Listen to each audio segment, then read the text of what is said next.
selalu dalam bimbingan Allah Subhanahu wa Ta'ala, selalu dalam keadaan sehat, dan kita bisa tetap istiqomah melaksanakan tugas kita di bidang kita masing-masing.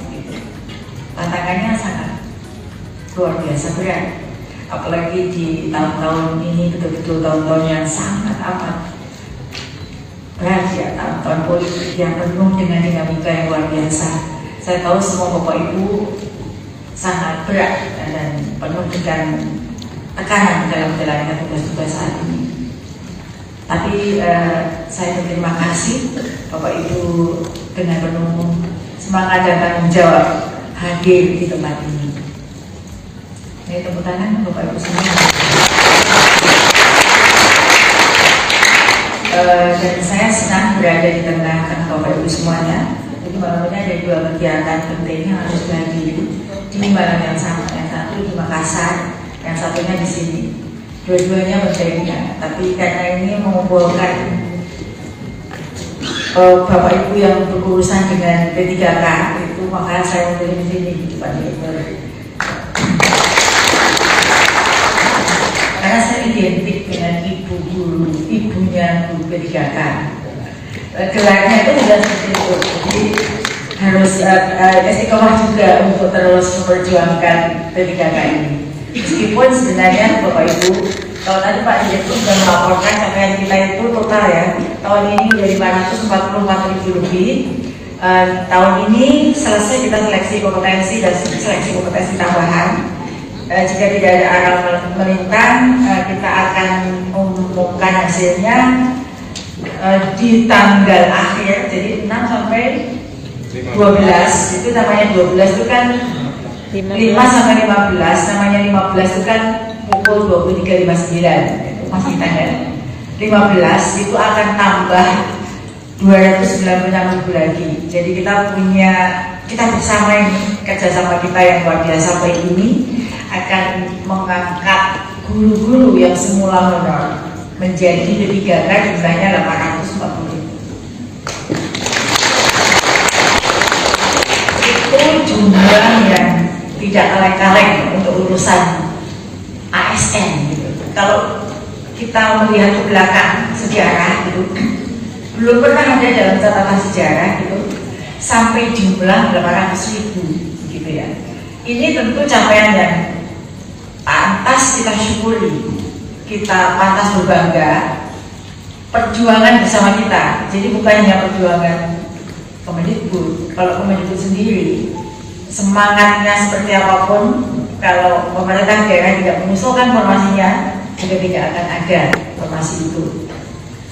Pemerintah daerah mengusulkan formasi banyak-banyak, kalau tidak disetujui oleh Kemenpan RB juga tidak ada formasinya. Pemerintah daerah mengusulkan formasi banyak-banyak, tidak disediakan anggarannya, juga tidak akan ada. Jadi ini adalah kerja kolaborasi yang luar biasa, yang belum pernah terjadi selama ini dan baru kita bersama kerjakan. Dan hasilnya tentu ucapan terima kasih pun belum tentu kita dapatkan. Gitu, betul nggak? Betul. Tapi yang namanya ibadah itu kan yang mencatat bukan manusia ya. Jadi kalau 800.000 begitu kalau dihitung, itu yang terima kasih itu kira-kira 1.000. Nggak ada gitu ya. Ibu Dirjen, terima kasih. Alhamdulillah saya sekarang sudah jadi P3K. Gaji saya dari 300 jadi 3 juta. Itu mungkin nggak ada 1.000. Apalagi kepada Bapak Ibu semuanya, adanya kurang. Telah sedikit, ngamuk, telah sedikit. Tapi itu namanya ibadah Pak. Jadi kita menjalankan tugas kita sesuai dengan seharusnya. Yang namanya ibadah itu tidak butuh terima kasih, karena catatannya sudah ada dan kalkulatornya tidak akan salah. Jadi kita bersyukur dan saya sangat terima kasih kepada Bapak Ibu semuanya. Kerjasama kita ini bisa berjalan dengan baik 2 tahun ini dan mau ke 3 tahun ini. Tahun ini lebih sedikit dinamikanya, gitu Bapak Ibu. Kalau tahun pertama luar biasa penuh drama, bukan begitu ya? Jadi di ilmu aja tiap hari. Kemudian menjelang tahun kedua juga dramanya sangat luar biasa. Mereka tiap hari datang ke kantor Bapak Ibu untuk minta diangkat. Yang P1 terus segera minta diangkat. Bapak Ibu tiap hari di demo, sama kita juga. tahun ini alhamdulillah ketika sudah nampak hasilnya, sedikit mulai tenang, kita bisa menjalankan tugas kita dengan tenang dan hampir tidak ada gejolak sama sekali, karena kita juga sudah mulai pintar, karena kita sudah ketiga kali menyelenggarakan seleksi ASN3. Bapak Ibu yang saya hormati dan saya banggakan bahwa seleksi ASN3 yang kita lakukan saat ini bersama-sama ya, kalau kita bicara tentang pembagian tugas gitu ya masing-masing di Kemendikbudristek ini, tugasnya mengusulkan informasi, menghitung gitu ya, jangan salah ya, kita menghitung informasinya, mengusulkan. Dasar perhitungannya adalah data Dapodik yang ada di daerah Bapak Ibu semuanya. Jika Dapodiknya belum diupdate ya, maka mungkin bisa jadi salah rekomendasi kita. Misalnya tahun 2021, 2022 kan banyak yang datang marah-marah ke Kemendikbud. Kenapa sih kok itu ada gurunya malah diisi, ya nggak ada gurunya, malah nggak ada, pindah ke sana, pindah ke sini, ratusan surat minta realokasi gitu ya datang. Itu kita belajar dari pengalaman. Jadi orang yang baik itu selalu belajar dan berefleksi dari kesalahan-kesalahan yang kita lakukan. Sebenarnya kita merekomendasikan, dan rekomendasi itu dasarnya adalah Dapodik. Maka kami terus menghimbau Dapodiknya itu terus diupdate. Karena itulah satu-satunya dasar kita untuk melakukan apapun kebijakannya, termasuk menghitung kebutuhan guru, termasuk rekomendasi penempatannya, gitu. Termasuk menghitung tunjangan-tunjangan apapun, itulah dari Dapodik. Termasuk sampai kalau untuk urusan guru, bos dan lain sebagainya dari Dapodik. Nah, Bapak Ibu yang saya hormati, dari rekomendasi yang kita berikan, Bapak Ibu lah yang mengusulkan dan yang mengangkat, gitu ya. Karena kuncinya di situ. Bapak Ibu yang mengusulkan informasinya dan yang mengangkat adalah PPK, bukan Kemendikbud. Oleh karena itu, pada kesempatan sebelumnya kita rekomendasi untuk penempatan dasarnya adalah Dapodik. Ada jeda waktu 2 minggu untuk melihat rekomendasinya itu sudah sesuai atau belum dengan kebutuhan Bapak Ibu. Kemudian sebenarnya sih ada waktu jeda dalam 2 minggu itu untuk melihat kira-kira sudah sesuai belum sih kalau rekomendasinya di SMP 1 itu ternyata sebenarnya SMP 1 ada dulunya. Itu sebenarnya boleh mengusulkan untuk tidak ditaruh di SMP 1. Tapi saat itu kemungkinan besar proses itu belum dipahami bahwa rekomendasi itu bisa jadi Bapak Ibu bisa mengusulkan di tempat yang lain gitu, sehingga dianggaplah bahwa kita yang menempatkan, padahal sebenarnya penempatan itu adalah di Bapak Ibu sendiri. Belajar dari pengalaman itu, maka hari ini kita melakukan sinkronisasi data. Kita sudah menyelesaikan satu tahapan seleksi, di mana tahun ini memang beda. Mengapa beda? Kita juga belajar dari pengalaman. Jadi setiap tahun selesai satu tahapan seleksi, kita melakukan kajian, kemudian melakukan survei kecil-kecilan, kira-kira mana sih yang harus kita perbaiki gitu ya. Tahun pertama kita melakukan seleksi dengan memberikan kebebasan seluas-luasnya kepada setiap guru non-ASN, baik negeri maupun swasta untuk ikut. Lalu terjadilah migrasi besar-besaran, jumlahnya kurang lebih 100.000. Kalau dari tahun pertama 298.000 yang lolos, 100.000-nya adalah guru dari swasta yang lolos, yang mereka harus ditempatkan di sekolah negeri. Karena Undang-Undang ASN juga mengatakan demikian. Yang namanya ASN adalah pegawai pemerintah yang bekerja di instansi pemerintah. Dan di undang-undang yang baru, Undang-Undang Nomor 20 tahun 2023, definisi itu belum berubah. Waktu itu sebenarnya sudah ada keinginan, ya sama-sama anak bangsa dipikirkan, boleh dong ditempatkan di sekolah swasta. Waktu itu kami menyarankan untuk menambah atau merubah klausul definisi itu. Tapi ternyata di dalam undang-undang yang baru keluar itu masih sama definisinya. Nah, sehingga yang tahun pertama yang 100.000 migrasi besar-besaran tadi, lalu kita perbaiki karena banyak sekali demo, keluhan, banyak sekali datang ke kantor kami yayasan-yayasan swasta yang gurunya bagus-bagus pada pergi ke sekolah negeri. Kita tahu guru swasta pasti bagus karena kesempatan untuk peningkatan karirnya terbuka, swasta memberikan peluang beasiswa untuk pendidikan sehingga mereka adalah orang hebat dan mereka menjalankan sekolah negeri. Lalu tahun kedua melihat masalah tersebut kita lakukan perbaikan di tahun 2022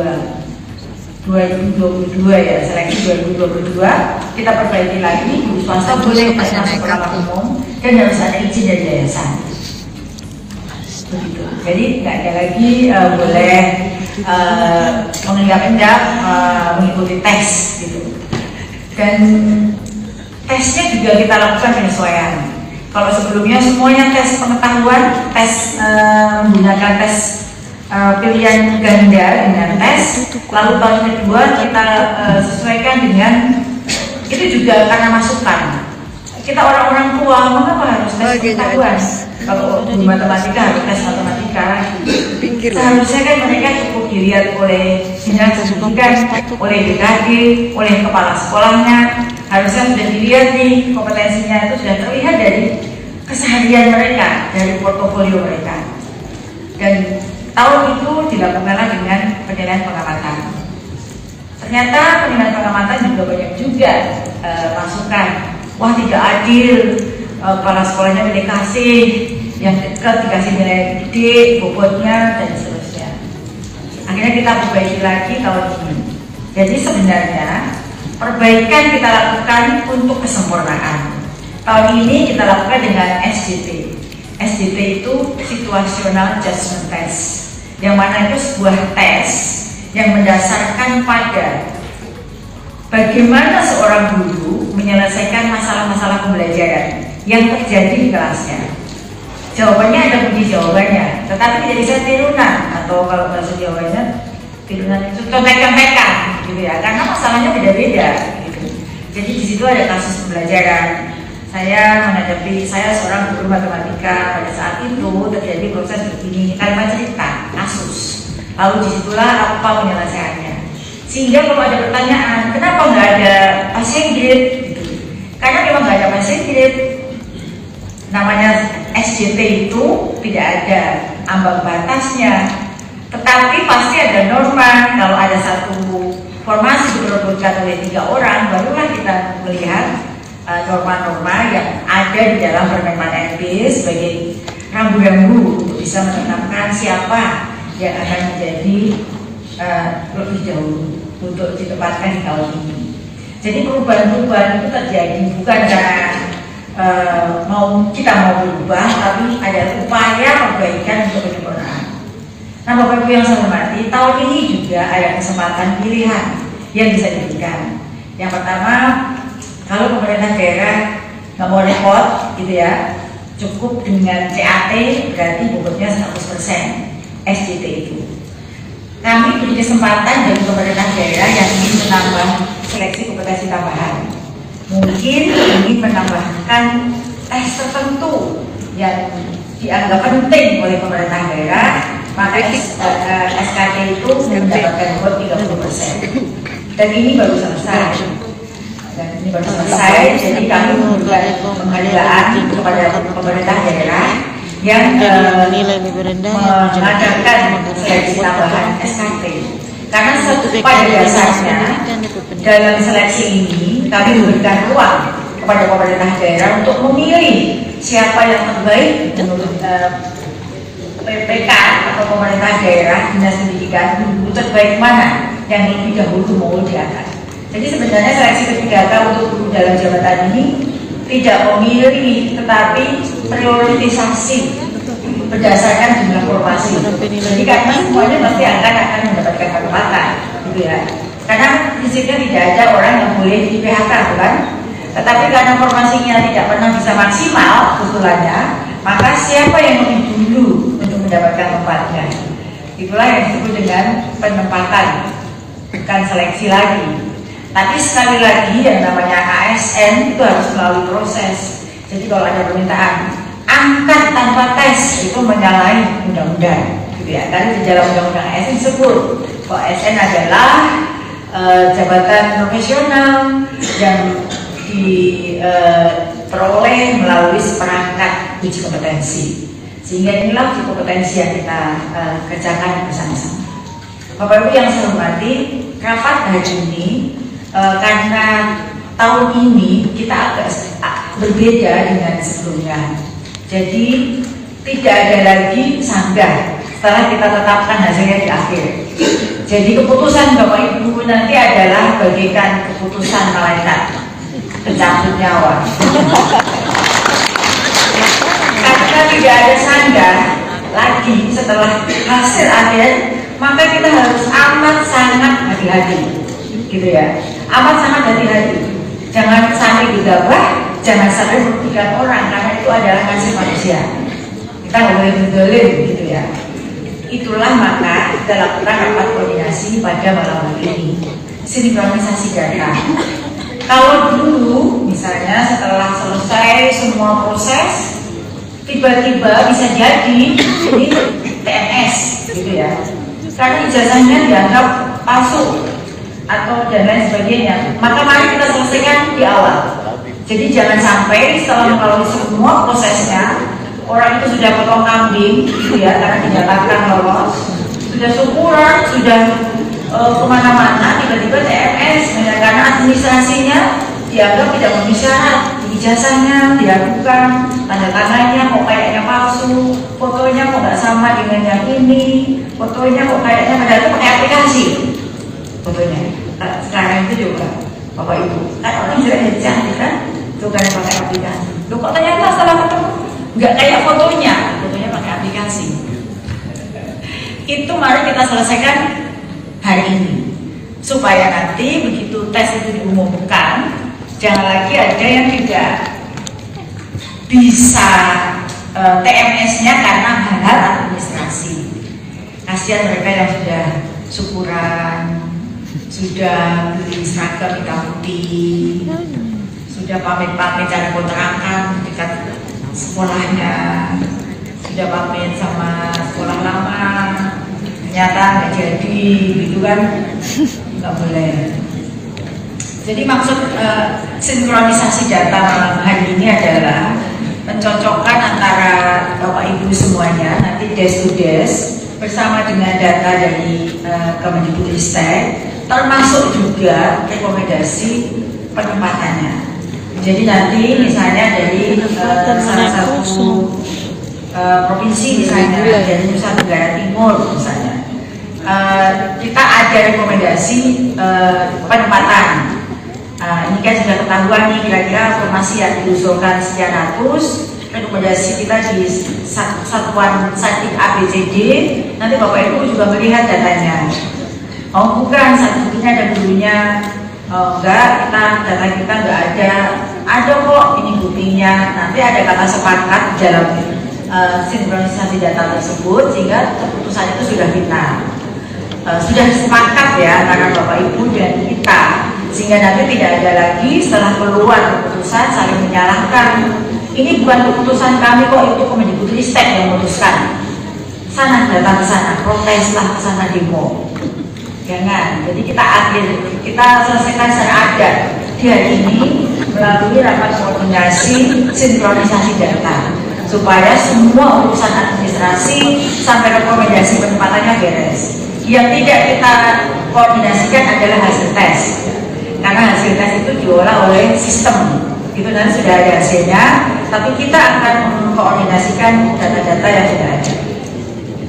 Bapak Ibu yang saya hormati, bahwa seleksi yang kita lakukan ini harapannya adalah tahun depan itu tahun terakhir seleksi ASN 3K kita. Kita juga sudah menghitung tahun terakhir. Tahun depan ini kita 601 ribu. Berapa mas? 300. Ya tahun depan ini kita tinggal 300 ribu lagi loh Bapak Ibu. Setelah itu kita sudah terbebas dari urusan guru honor. Ya, yang sekarang ada di satuan-satuan pendidikan kita itu 500 ribu di sekolah negeri ya. Kalau di sekolah swasta kan namanya bukan guru honor, tapi guru tetap yayasan TTI. Yang kita sebut guru honor itu adalah guru non ASN yang ada di sekolah negeri. Sekarang jumlahnya itu 500.000. Jika berkurang 298.000 tahun ini terangkat, maka jumlahnya kan tinggal 200 ribuan. Nah, 200 ribuan itu tahun depan kita mengusulkannya 300 ribu. Jadi kalau ada pertanyaan, kenapa sih ini kok kami nggak jangan angkat? Oh, urusannya cuma P1 saja. Memang kita ini nggak butuh perdebatan, gitu ya. Kita tahun depan ada 300 ribu formasi dan sisanya hanya tinggal 200. Otomatis nanti selisihnya akan diisi oleh Presiden melalui BPG Rajabatan. Jadi mari kita tuntaskan tahun depan dengan penuh semangat 45 tahun pengabdian kita, satu periode ronde pemerintahan ini, sehingga kita meninggalkan legacy yang luar biasa untuk orang-orang yang akan terus mendoakan kita sampai anak cucunya, karena mereka sekarang sejahtera. Kalau ingat, ya, kalau ingat.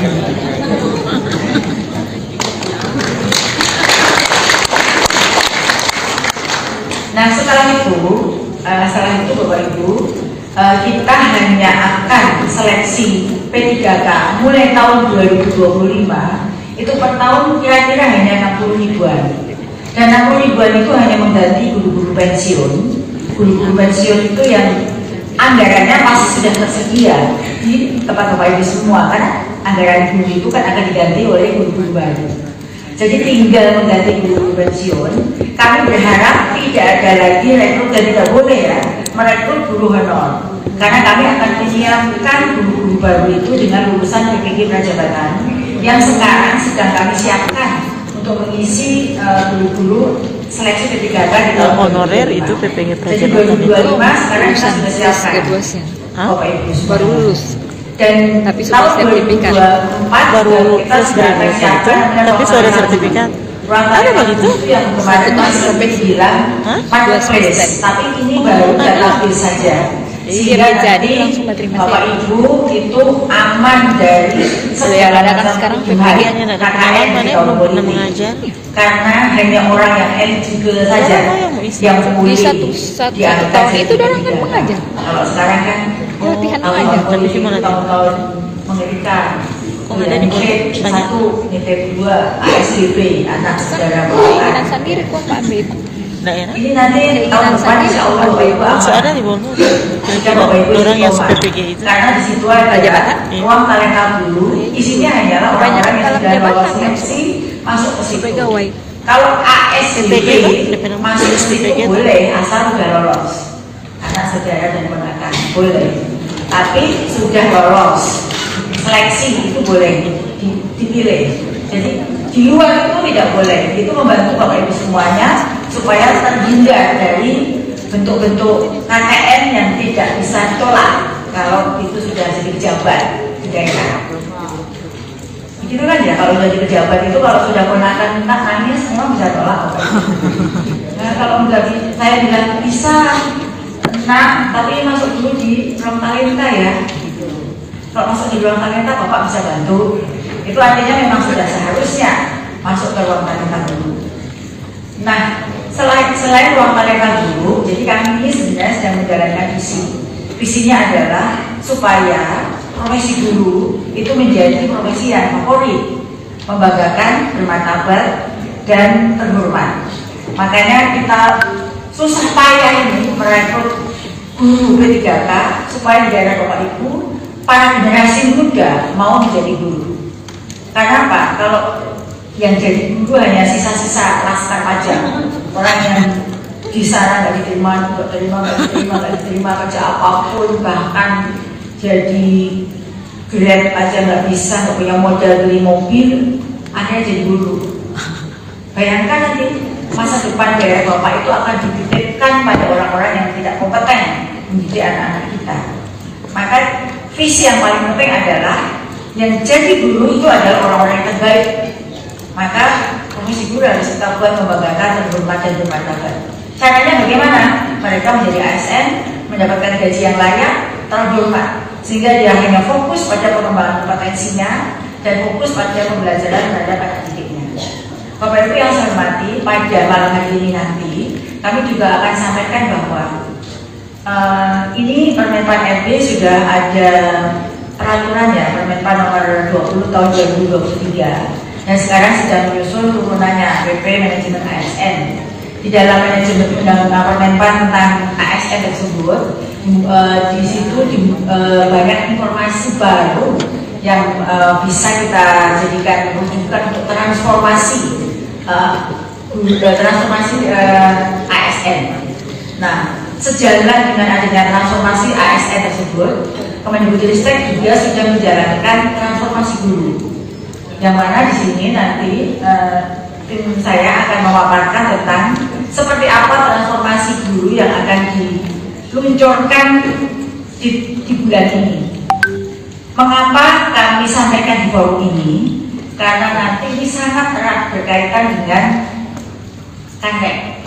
Bagaimana sekarang ini kita sudah menggandeng PKN untuk penggunaan platform Merdeka Mengajar untuk yang kalau di ASN selain dulu itu dengan CASN itu ya Bapak Ibu Pak Karek, Bu Karek, sistem informasi ASN. Maka nanti di guru itu menggunakan platform Merdeka Mengajar yang disebut dengan manajemen talenta guru. Nanti bagaimana dan apa itu manajemen talenta guru nanti Mas Hingga akan menjelaskan. Malam ini topiknya adalah itu, akan bahas tentang manajemen talenta guru yang akan terkoneksi dengan CASN. Nanti di pemerintah daerah Bapak Ibu semuanya sekarang ini untuk mengukur kinerja atau untuk melaporkan kinerja ASN ada sistem informasinya. Sedangkan ASN dulu yang jumlahnya 40% dari ASN seluruh Indonesia ini, jadi kalau jumlah ASN itu 40% adalah guru, itu yang akan menggunakan manajemen talenta guru yang akan segera diluncurkan dan itu ada interoperabilitas datanya. Itulah makanya kami akan mengenalkan kepada Bapak Ibu dulu, Bapak Ibu semuanya, karena nanti eksekutornya adalah di daerah. Kurang lebih itu Bapak Ibu maksud tujuan kegiatan malam hari ini. Semoga pulang nanti sudah ada gambaran bagaimana proses apa yang dimaksud dengan manajemen talenta, karena kurang lebih 1-2 minggu lagi akan diluncurkan.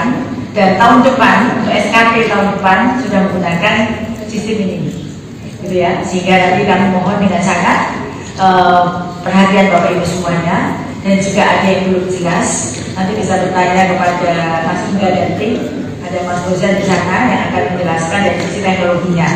Ini sangat amat penting informasi. Bapak Ibu yang pertama kali yang dapat bocorannya, bahkan belum diluncurkan oleh Mas Menteri. Belum diluncurkan oleh Mas Menteri, tapi kita akan bocorkan terlebih dahulu.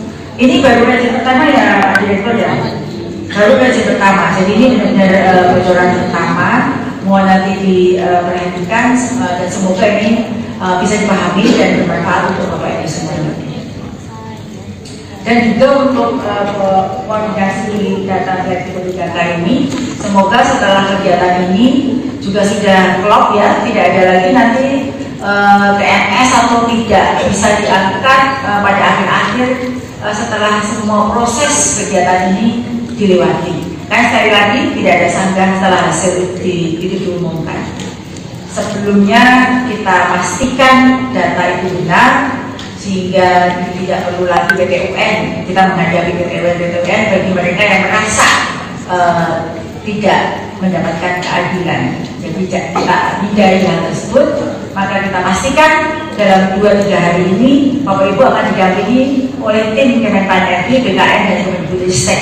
Satu meja, sedetil-detilnya, setuntas-tuntasnya. Mungkin itu Bapak Ibu yang bisa saya sampaikan. Terima kasih atas perhatian semuanya. Selamat berakor Bapak Ibu. Semoga Allah selalu bersama kita. Rakor kita selalu dalam bimbingannya aman, sehat sampai selesai. Amin. Dan dengan mohon doa dari Allah Subhanahu wa taala dan atas izin Bapak Ibu semuanya, maka rakor sinkronisasi data seleksi pegawai pemerintah dengan perjanjian kerja guru khususnya tahun 2023 bisa resmi dibuka.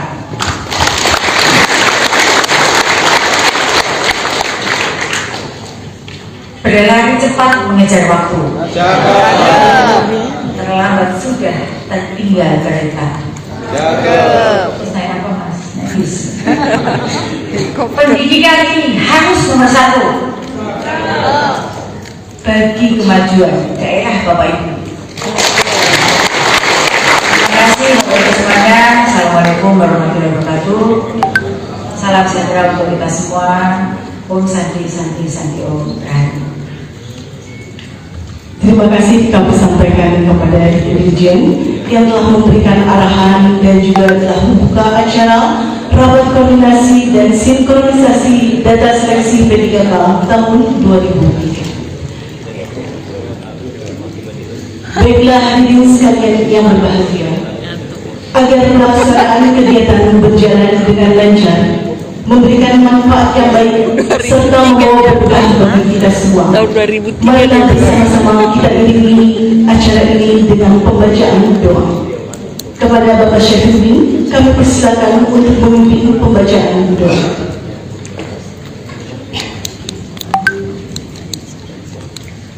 Assalamualaikum warahmatullahi wabarakatuh. Selamat malam Bapak Ibu semua, salam sejahtera. Ya, Bapak Direktur serta para narasumber. Ya, kita foto bersama dulu ya, Bapak Ibu. Tetap berada di kursinya masing-masing. Silakan tim teknis untuk mengambil foto bersama. Maju sih.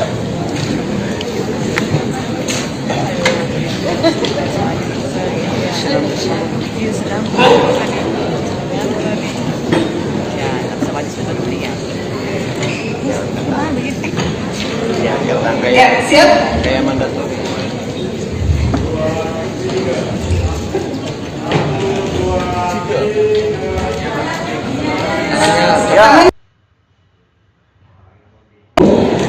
Bila Bapak Ibu ada yang belum menikmati coffee break, dipersilakan coffee break.